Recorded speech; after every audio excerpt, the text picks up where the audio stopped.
Welcome to another episode of the Mind Shape Podcast. I am here with my co-host Avery Chapman. Avery, how are you doing today, man? Hey, it's a great day. It's Cinco de Mayo. It's warming up in the Midwest, so I'm pretty happy about that. And how is it over there in Baltimore? Beautiful, man. It's around 75 degrees, my favorite temperature. Um, I can't complain, man. I'm excited for today. I'm excited for our guest. Um, it's going to be a deep episode, but it's one of those episodes that we haven't really dove into yet. One of those topics that we haven't dove into yet. So I want to welcome Matthew Schwab to the podcast. How you guys doing, Avery? Joey? Hey, so good to have you on, man. I'm glad we connected. Could you give us just a brief overview of your story? Yeah, I've had a deep background in leadership. I've been an officer and a captain in the United States Merchant Marine for 20 years and sailed around the world leading multinational crews up to about 300 people through some pretty insurmountable challenges, weather, personality, major emergencies that we've had on ships, fires, um, emergency disconnects from a live drilling well in the Gulf of Mexico, which is a pretty hairy story, which maybe we could dive into. And went through this leadership life and found a deep discovery of myself, who I was kind of spiritually, and what impact that helped create on the people that I led.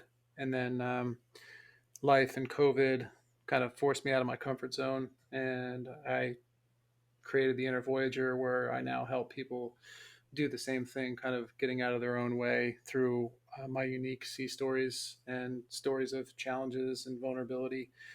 And I found, and this is something that I've dealt with for a long time, disbelieving that just my presence, being present with somebody, literally energetically helps to change their life, just shift. They have, after one session I have with people, and this isn't speaking from an egoic place. It's transcendent what happens to them after the meeting together, and it's such a God-given gift, and I'm very blessed to have it. But it's been one that I've really had to step into the light on. So I'm very, very grateful for it. And it took 20 years of life hitting me over the head with 4x4s at sea to be able to do that. So appreciate you allowing that space for me to share. Yeah, of course, Matthew. And being able to sit there and actually have that energy and be able to talk to somebody and be present with them is a gift. Like, that's such a gift, man. Like, a lot of people are already thinking about what they're going to say. They're not actually there. You're not actually having a communication with a person that is so meaningful to someone. I know when someone's actually listening to me and is there with me in that moment, it changes things. So Yeah, what you're doing for people is extremely powerful. yeah, What we want to do here is we kind of want to dive in because, like you said, you have a lot of things that happen in your life that kind of shaped and brought you to where you are. And a near-death experience is an experience in its own of it kind of transforms thinking. It gives you different perspectives. It opens different things up in your life. Like, whoa, like I could have been gone here. So let's dive into something. I know we spoke a little earlier, and we don't have to go into too much detail about this, but you had an incident in college that I wanted to go into a little bit of detail about, where you were in a car accident. Explain what happened there. yeah. And now looking back, I realize how this accident really helped me become aware of my emotions and like my emotional intelligence, because during those years in college, I was in such a state of anger that everything that happened around me was like really, it was really difficult. And this and an episode that I had around 9/11 where I almost died from a brown recluse spider bite, really kind of helped shape me. So I think it was senior year of college. It was 2000. Actually, it was after 9/11. It was 2000. Was it 2001 springtime? I was a designated driver to drive a bunch of my buddies to a bar out on Long Island, and all of them had been drinking. And it was a Ford Ranger with the fold down seats from the Mm. sides. What do they call that? The crew cab or extended cab. Yeah. So my friend who had the truck, he was a 6'3", 250 pound, soon to be Marine officer, and he was in the passenger seat, so he wasn't buckled up. And then two of my buddies were in the back on the fold down side seats. So we ended up driving over to Long Island, and we were on the Meadowbrook Parkway, and I think it was about 4 lanes long. So I was 2 lanes away from the exit, and my buddy had said, "Hey, Matt, this is the exit." I think I said, like, "Don't worry, I got this." And I looked over my shoulder on my blind spot on the passenger side, and so it was kind of clear, but the truck was jacked up a little bit, so I didn't see the Audi A6 that was passing on the passenger side. So started coming over and tagged that car in the quarter panel on the passenger side, and that kind of turned the truck almost perpendicular to the highway. So I counter steered, and I did it a little bit too much, so that the truck fishtailed around the other way. So now I'm like 180 degrees facing the Jersey barrier on the other side. Counter steered again, and I don't know what happened, but the truck ended up just flipping onto the driver's side. So we went from from bad to worse. So now I find myself that the road is literally whizzing by my face because we fell over on the driver's side, and windshield shattered, past the driver's side window shattered. So I'm literally looking at the street going by my face, like 2 inches away from it. And if that wasn't bad enough, my buddy, when we tipped over in the passenger seat, he hit the overhead, knocked unconscious, fell like a sack of potatoes on top of me. So now I have a 6'3", 250-pound man on top of me, dead weight, and I'm trying to not get my face cheese grated on the road below. So I think we did, and it's a godsend that we didn't hit any other cars, but we did a 180, hit the Jersey barrier, and then did another 180 back into the traffic. And finally, the truck came to a stop, and there was smoke coming in all into the cockpit. And my two buddies in the back, they started freaking out. They kind of went into the red, and they kept saying that there's gas in the truck, smoke's coming in, and we're all gonna die. And I'm just like, dude, shut the fuck up. Like, let me think. And it was at this point where I just like completely went out of my body. It was the first time I really was ever conscious of that. So, maybe the listeners know, or maybe they don't, when you get into a near-death experience and you reach that fight or flight survival instinct, that superhuman abilities can come out. So I stood up, got my buddy off of me, stood up, and the passenger door, front door, was kind of sealed shut because that's where the car tagged us.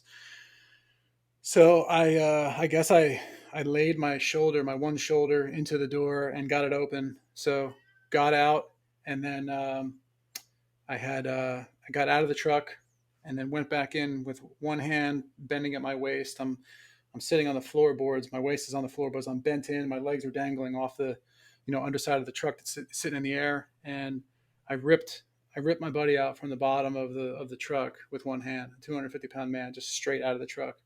And then apparently I helped my other two buddies out of the truck. But the next thing that I remembered was I was sitting on the Jersey barrier on the other side of the truck there, and cars were whizzing by my head from the other direction. So I looked back over, and it was nighttime by this point. It was dusk when kind of all this happened. So it was dark by this point. I don't know how much time lapsed, maybe a couple minutes. But I looked back, and I just see this like halo of this truck, because there was just traffic backed up for a mile probably at this point.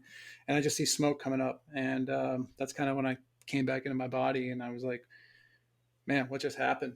And everybody was okay. I think my buddy that got knocked unconscious. He had a little bit of a concussion. I think I had a little bit of whiplash, but I mean, things could have gone really, really bad. And I didn't realize it, but I was at odds with myself and a lot of things in life, in my personal life. So looking back now, I see that was really a blessing to kind of get me back on track. And Spirit, God, can do that a lot when you kind of get wayward.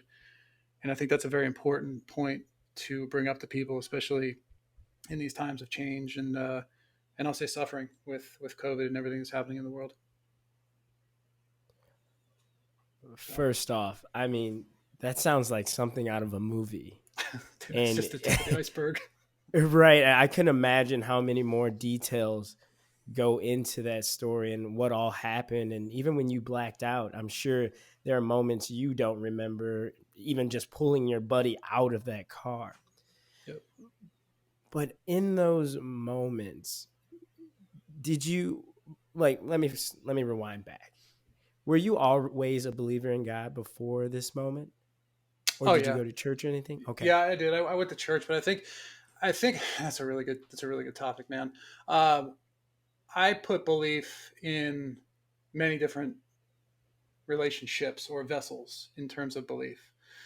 So I can resonate with, in fact, I can resonate with any scripture or any religious text. In fact, I was reading the Bhagavad Gita on the way back over here when I was stuck in traffic. When I talked to Joey, I read the Bible every night. I read the Bhagavad Gita. I have the Kabbalah, which is esoteric, philosophical, hermetic teachings from Hermes Trismegistus in Egypt. So it's all the same thing. It's all the mind. It's all God.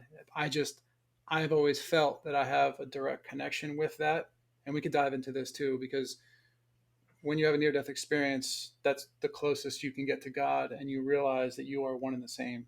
And that when you're walking through this life in that state, there's no dichotomy. It's just Mm. all just is. And you embody this consciousness that is it's transcendent because you don't see any differentiation. You see God in everything and everyone. So that is, I think, to answer your question, with 5 different rabbit hole deviations. I think that having that experience only brought me closer to God because I never believed that man or dogmatic theology stood between myself and God. I always thought that I was in direct connection with Him and was just painted in His or its image. So, in that, like, we're all the creator, right? Like, we all have that in Him, in us. So, essentially, we are that. Wow, no, that answered the question very well. All right. And yeah, it did very well. And to think that you didn't realize what had happened until you saw the smoke from that truck. And in that moment, when you snapped back into it, what were you feeling? What were your emotions? What were your buddies around you? What were they feeling as well? Oh, I just all I cared about because I had been through so much already. Like, um, I just all I was concerned about was them. Like, I knew just at a very visceral level that I would make it through no matter what. Um, but with them, it was are they all right? What's going on? I felt some guilt because like my buddy put his trust in me to drive as a designated driver. But yeah, there was some guilt in that he got hurt and I was at the helm, quote unquote. But Yeah, after that, like he and I talked, and he was like, "Yeah, it's no big deal. The insurance covered the truck, and I made the decision for you, or I asked you to drive because I was drunk, so I made the decision to give you the keys. Like, I could have not. So he's like, no harm, no foul. So yeah, it's my intention and concerns were with them. Mm. No, that's super deep. That in that moment of just so much chaos, and not even might be chaos, but around the world looks like chaos, but to you it's just like this moment Yeah. that you were thinking about them, and you were thinking about their well being and everything around you, and you said that you were at the helm, and that kind of leads me into what I want to talk to you about next, which is a cool little segue of you were a captain and you had a lot of experiences out there. But first, before we dive into that, why did you become a captain? How did that progress? I'm curious, and then we'll kind of dive into some experiences that you had. uh, I became a captain because my dad told me that you're either going in the military or a military type school. You're not going to a normal college because you'll probably party your way out and convince 50 people to follow you on their way out, and just you'll all have a smile on your face. So well, I ended up applying to the Naval Academy and Coast Guard Academy, and I didn't do too well in the SAT. I mean, I did all right, but not good enough to get into the Naval Academy. I had the senatorial appointments and all that, and the interview process I was good with. It was just the test that wouldn't allow me to get in. So then they said, had you thought about Kings Point, which is a school in Long Island, and that's the Federal Merchant Marine Academy. So I looked into that, and they had a very individualized approach to their teachings, and I always kind of thrived with human connection. I was more an extrovert during that time. I'll say past life, more of an extrovert then. So I really thrived more on like community learning, and that's what New York Maritime, at SUNY Maritime at Throgs Neck, teaches everybody. And hopefully, your listeners will hear this, and if one person finds out about this place that they didn't know about, and then maybe they go to school there, I guess this would have done its job, because it's still such a hidden gem. I think Forbes and Fortune, they started to find out that this was like the highest return on investment that your college can get. I mean, you come out making six figures if you go and sail as sales emergent marine officer. So and it's great job placement, and the networking is amazing. So hopefully somebody could benefit from that little nugget. Yeah, so it's essentially like my dad guiding me, and I found out it's really interesting reflecting now that I've created the Inner Voyager to see like all that trial and error and all those challenges that I persevered through really just collapsed into like one tool that I use, that I couple with like my empathetic side and my intuitive side, that I really developed spiritually while being at sea and becoming, a stronger leader. So it was like this dichotomy or this juxtaposition of what was happening to me. Like I was becoming more grounded and stable in my leadership abilities, but at the same time, like I was just ascending into this like huge, this like vast spiritual journey, to where it was just like, it was so expansive, and it was painful, because like growth is painful. So there's no getting around that. Um, you watch a tree or a plant grow and a time lapse of it, and that thing's just straining, to reach the sun. So yeah, it was a painful process of growth, but that's when I got out of it. When I stepped foot off the gangway for the last time as captain, and went on to create the Inner Voyager, I felt like I was coming out of isolation for like the first time in my life. Like I felt liberated. And I remember like watching a news program, or just hearing it on somewhere. I heard it, and it was like, yeah, the whole world's in lockdown. I looked up, I'm like, well, I don't know what I'm doing right now, but you just gave me every validation that I needed, because like I'm stepping out into the light and I'm feeling more liberated. But meanwhile, the whole world's going into isolation, and Mm, literally like it seemed like the world started to feel what I felt back in 1998 when I like started my isolation with the Merchant Marine, and like my mm. path through that voyage through that. So No, wow. That's Right. that feeling of isolation, and that's a topic in its own, which we'll touch upon here in a second. But you said you had some experiences on the Merch Marine.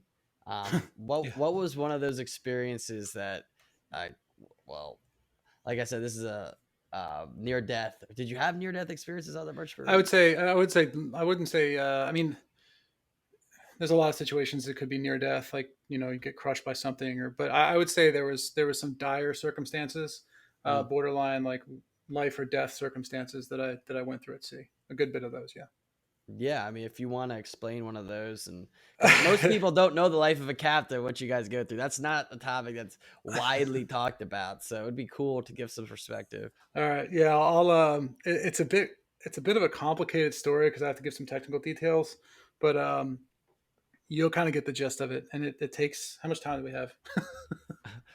Try to shorten it up, make it a All shorter right. story Okay. version of it. But So I was captain of an oil rig in the Gulf of Mexico, and for those people who are familiar with the Macondo incident that BP had, about a decade ago, the rig that, or the ship that I was on, was very similar to that. It was called a semi-submersible drilling rig. You can Google that. It looks like a big pontoon boat almost, with a big derrick on top. So we had this situation in the Gulf of Mexico where there's currents that come off the Gulf Stream, and they create eddies that they're Mhm. just big whirlpools that spin in the Gulf of Mexico. So this one eddy was unprecedented, and this was in 2014, April 9th, I think. So this eddy spun off the Gulf Stream, and usually they just spin off to the west, and they dissipate into like Mexico or something. But this thing was, so it was the strongest eddy ever recorded, and it was on the north wall of the current. The current ran counterclockwise, and then it would move over to the west. The current on the north wall was like something absurd, like 6 knots, and that's like a river.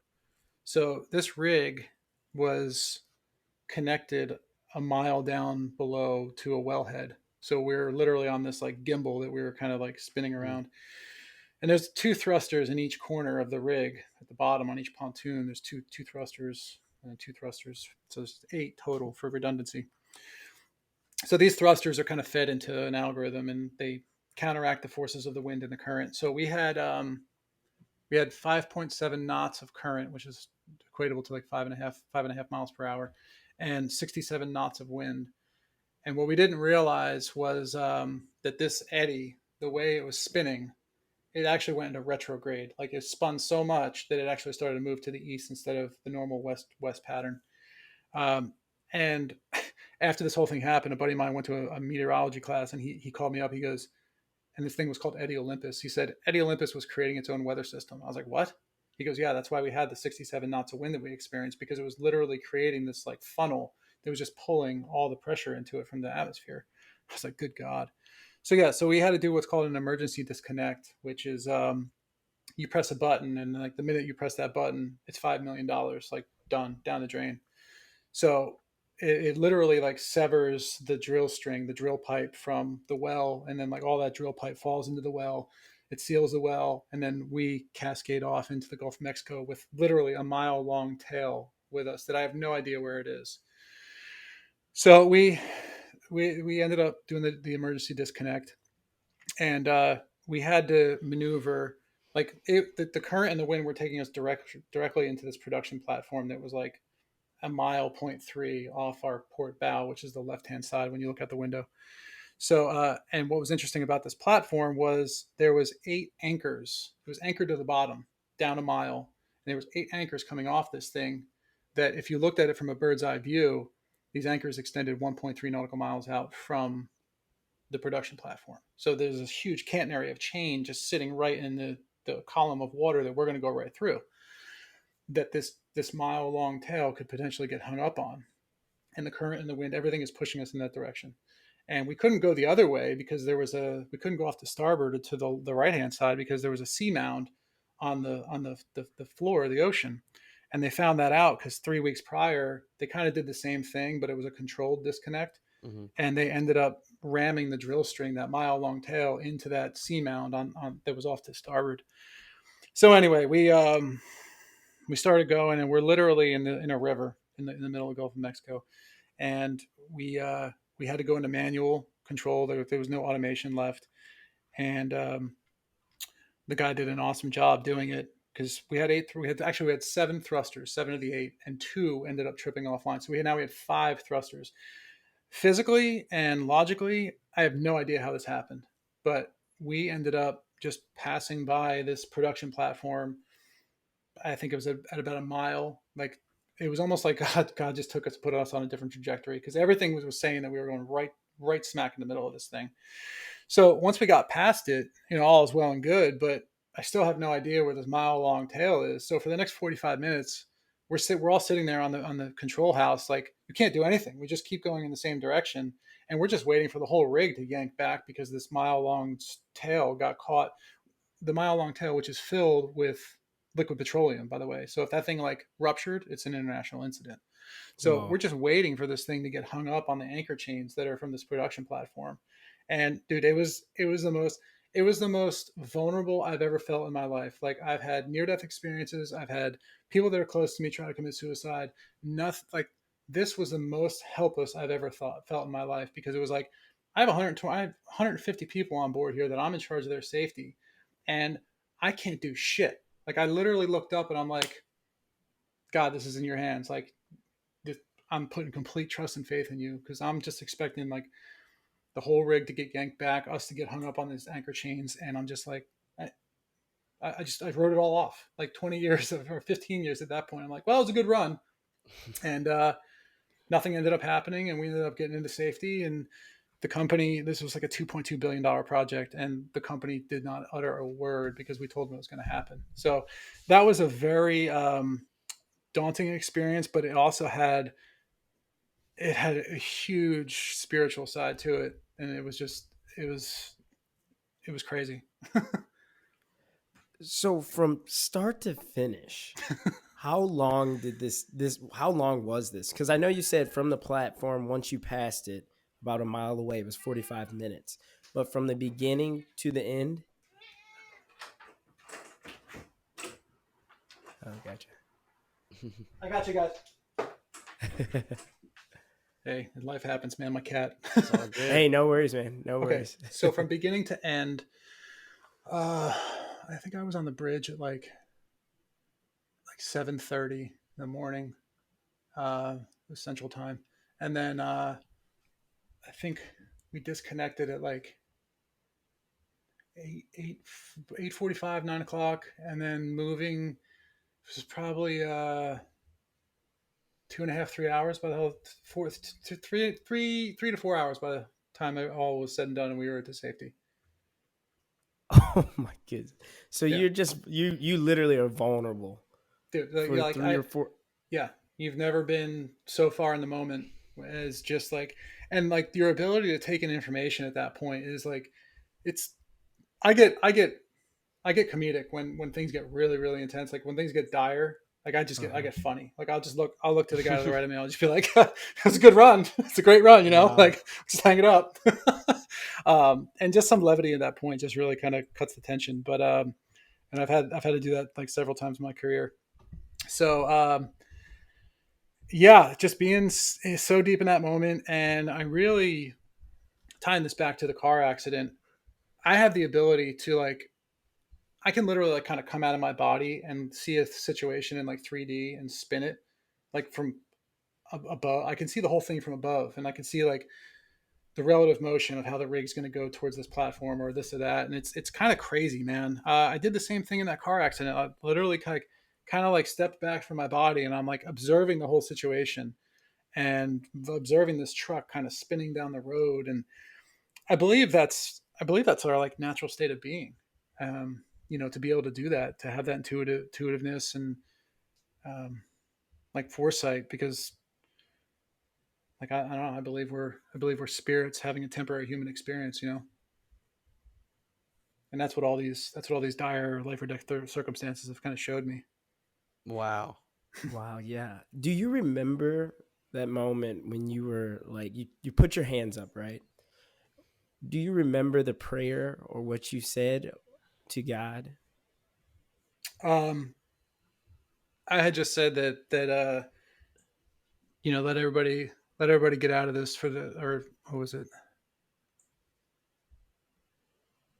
Uh, Let this all end up for the highest good of all involved. That's usually what I say. Even before I came on this podcast, like they just say like let this whole thing play out for the highest good of everybody involved. So that way, everybody wins, everybody eats. I believe in longer tables, not higher walls. So yeah, it was that, and then it was kind of like a dialogue. It's kind of like an ongoing dialogue, because there's like a direct connection there. You can feel it in those moments, and um, it was just keep everybody safe, allow them to go home to their families, highest good of everybody involved, and what's meant to be will be, and then you just kind of let it go. That's that's a lot of people you were in charge of on that Yeah. rig. And like, just to give people perspective from what he's talking about, the stuff was dragging behind, and if it were to get caught, the whole rig would go down.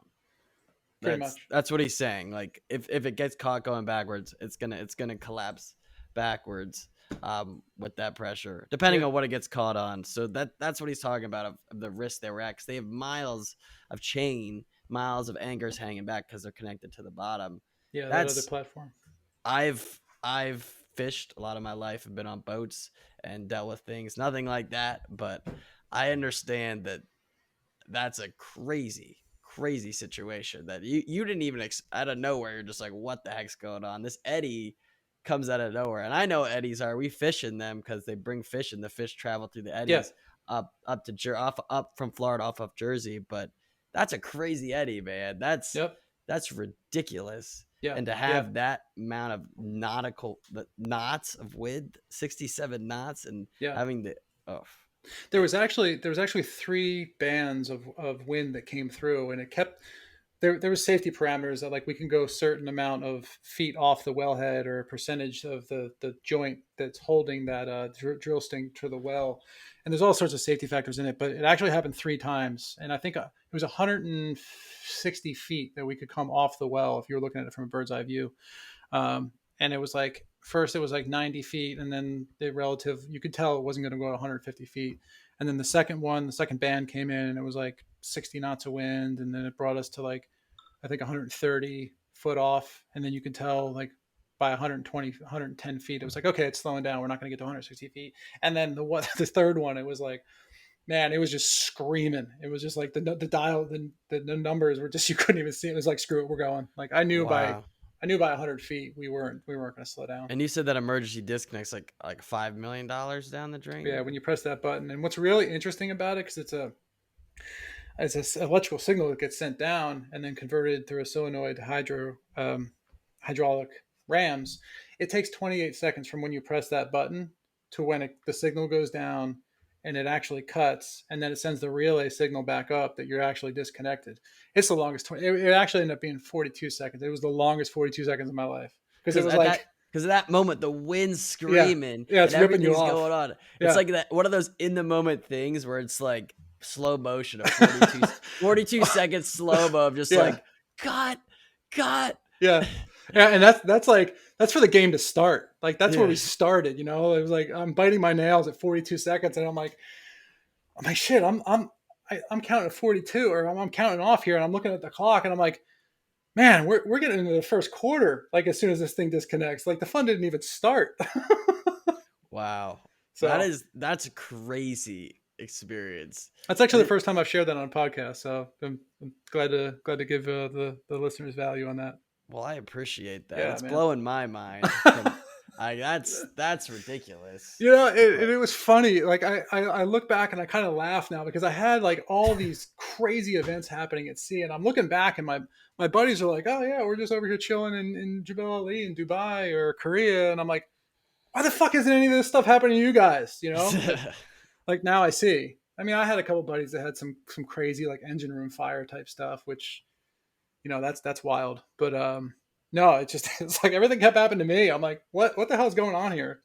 Wow. Just wow. But well, we'll segue into that. Just you leaving and that feeling of, because I know we want to touch on the isolation. We want to give that nugget to the people, and then we'll wrap it up. But let's give that nugget to the people of what you were feeling on that ship and coming off that ship, and just give them some nuggets for it. You mean when I was coming off out of isolation, or what it felt like in isolation? In isolation, let's give a brief Okay. of that, but then also coming out. But let's do it in it, because there might be a lot of people that are in isolation that'd be important for.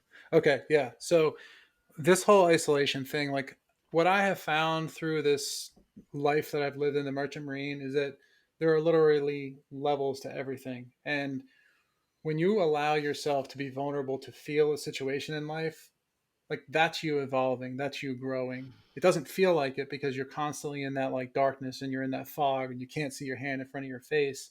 But that you going through that change and feeling, you're thinking you're going crazy, you're at rock bottom, you can't take any more, like that's when the light starts to show. So if we could start to equate this change to swap out change for the term growth, and saying, when this feels terrible, that's growth. It's not change. This isn't happening to me as a victim. This is happening for me, because this is evolving me. I've been chosen to do something greater in life, because I'm still here. I'm still breathing. Like, what's going on in India right now is absolutely insane. Like, bodies just being burned, and people are just like, the whole system is collapsing. Like, if we're still here, if we're still breathing right now, there's a reason for that. Like, trust me, if we weren't, we wouldn't be having this podcast right now. And that's happened to me like 6 times, where I've had those close calls with life and death. So, the isolation that you're feeling right now, give into it. Just allow yourself to feel whatever you're meant to feel, because this is an evolution of who we are as humans. Because the more you're meant to feel, the more you're allowing yourself to feel and let go of, because emotion is really just like an imprint of something that we've been taught. in our past, and then we end up thinking it and we end up being it. Like it gets into our subconscious. So if we can differentiate that and understand that by feeling these emotions, because we have all this time now and things are so busy, well, it's busy because it's making you try to feel more, so that resistance, that busyness can start to ease off. And so better things, you can literally like make space in your life to let go of all these patterns of the way you've been thinking and feeling in order to create opportunity on the other side. And that's what I teach. I teach personal autonomy to people to be able to self-regulate them in every aspect of their lives, their mental mindset, their emotional intelligence, their spiritual beingness. And then how that relates, how those three things, your inner guidance system, what I call it, relates to your peak performance on the outside. So you create a better life for yourself, because your body is the temple. Mm-hmm. So the isolation that you are feeling right now, I've been there. I did it. I I front loaded it. I took it on in 20 years, whatever it was. And it was hard. And I understand what you're going through right now. Like isolation is very, very difficult, but this is a healing process to let go of things that we've been holding on to for so long. Like you're literally doing generational work right now by understanding and feeling situations in your life, because they're all patterns. Wow. So well said. And man, I think this ties into, what you're all about with the inner voyager. So Yeah. let's talk about that. Because you mentioned it briefly throughout the podcast. Yep. So let our listeners know what that's all about. Okay. So who I was as a captain was only preparing me for who I am as the inner voyager. The thing that I had to do was take the benefits of what I learned as a captain and then release the identity that I had of being a captain, because that was maybe my father's dream for me. First one to go to college, be a merchant mariner, make good money, like that's a success, right? But I saw more in my life, and it was having to go through that process to be that which I was to become. I always had this intuitive side. I always had this empathetic side. I always had if we want to differentiate it between divine feminine and masculine, like I always had the masculine part, but I always resisted like the feminine part. Like we all have that X and Y chromosomes, right? We're all half man, half woman. So this whole journey I was on was just to form me into something completely whole. Because everything that I say, it's not attached to the ego. It's straight from the heart. Like I speak straight from the heart. That's why people tell me they can feel it. Like you can walk into a room and you can emote things out, and people feel that. They're like, man, it's just got lighter in here. Like you could feel when somebody's heavy, like when somebody's toxic. It pulls on you. It's not a giving energy. It's a pushing. It's like a pull. It's like pulling life out of you. So really, this is what I teach is, and I don't even know if you call it teaching. What I do is I take the intention of what somebody wants to do in their life, whether it be personal or professional, and then we break it down into like their thoughts, literally while they're thinking the thoughts that they think, and their feelings. Like why do they feel the way they feel? Why do they have the emotions that they have? Because it all came from somewhere. It all came from a certain instance or circumstance where you were beaten up like clay and somebody told you weren't good enough, or you weren't worth anything, or not to trust yourself, or don't believe so much in yourself, or you're never going to be that successful. Like we're all just products of that. So if we can break down like our mental mindset and understand exactly, become more aware, because that's what it's about. It's about awareness, like why we're thinking what we're thinking, why we're feeling what we're feeling, and why we believe what we believe as who we are, what our purpose is, what our passion is, what our vocation is. If we could take that and align those three things in like the actions and the words and the deeds that we do in life from a place of kindness and love and understanding, instead of projecting out onto everybody else, if we understand that, then we can transcend wherever we're at. we can evolve into something more. More opportunities open up for you. So it's really about taking radical acceptance, as Mr. Goggins put it, Mm. and taking radical acceptance for yourself, understanding fully your thoughts, feelings, and beliefs, and then reshaping those into new habits. Because once you see why it's happened to you or why you think that way you do, it's like the media, right? Like they're going to put stuff in your head, and if they control your thoughts, then they don't have to worry about the money because they have your attention and they control you that way. So if you could take that, it's about taking that back and healing what you need to heal to have that inner strength through that inner guidance system to then manifest the experiences and change your conversation, create a new narrative for yourself, create new opportunities in your job, get rid of the job, bring in something new if you want, a new business endeavor, entrepreneurship, whatever. And then you start to become aware of those external patterns, like who you're associating yourself with. All right, that person's not, and you start to develop more of an intuitive process where it's like, all right, I know this person's not going to help get me to where I want to go.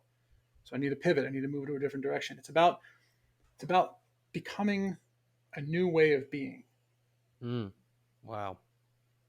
And if you could become aware, because we're pure awareness, we're not our thoughts. We're literally, and this might sound a little esoteric, but we are the space between our thoughts and our actions. How we transition into those actions is what matters.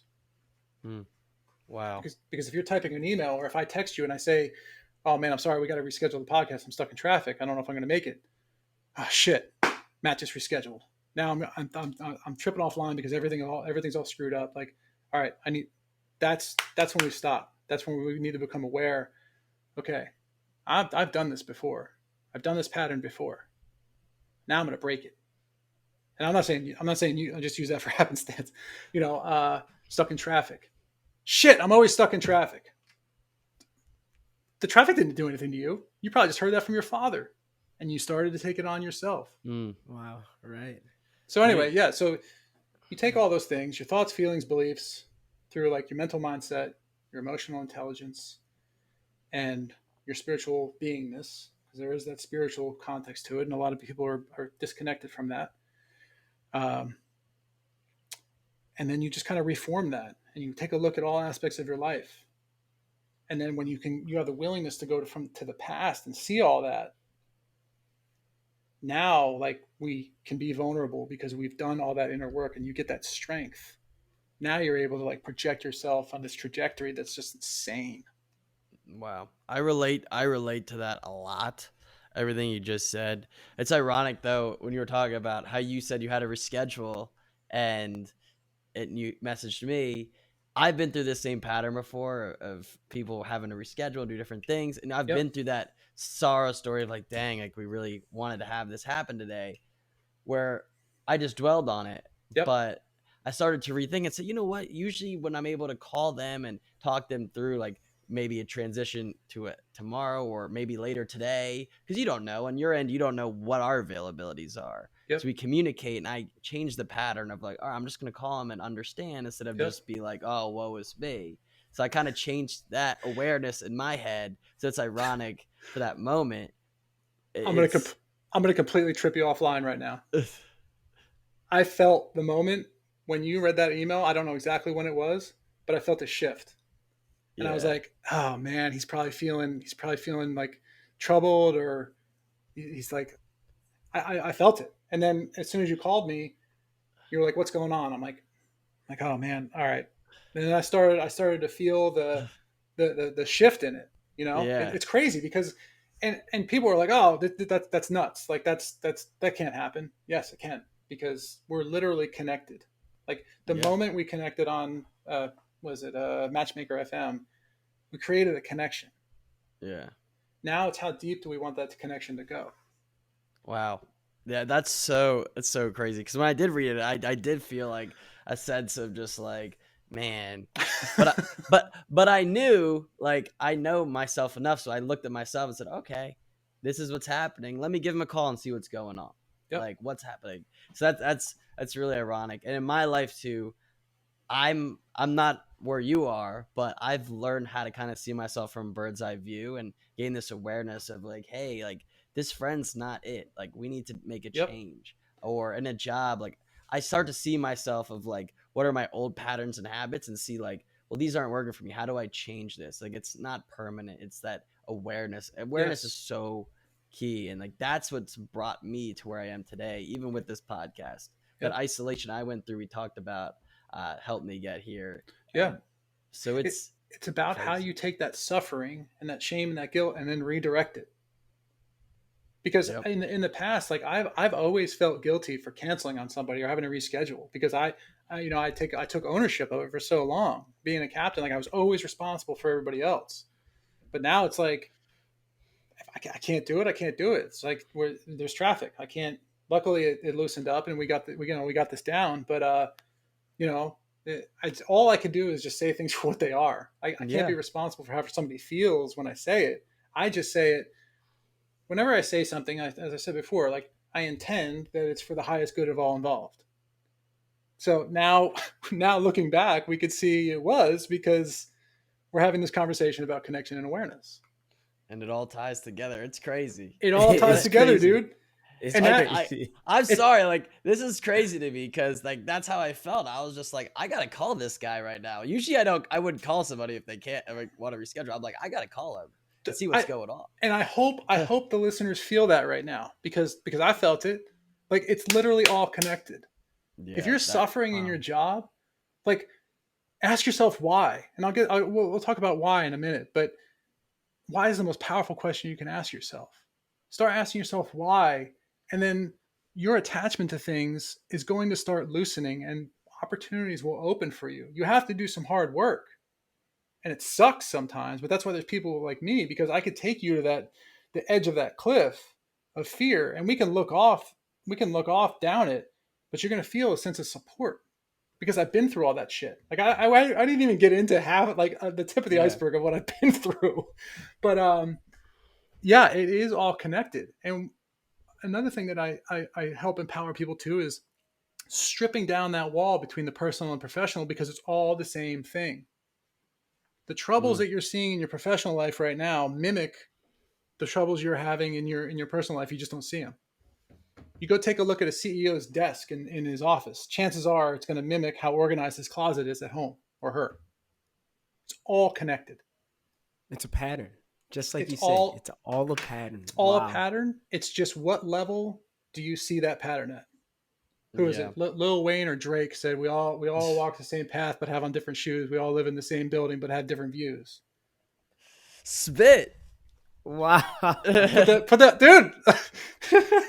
Put that fire down. But I feel like someone like Drake has this awareness as well. 100%. But he doesn't talk about it. But lyrically he does. But he has this awareness. That's why he's where he's at. That's why he has the awareness and what he's been able to achieve, because he can look at himself like this.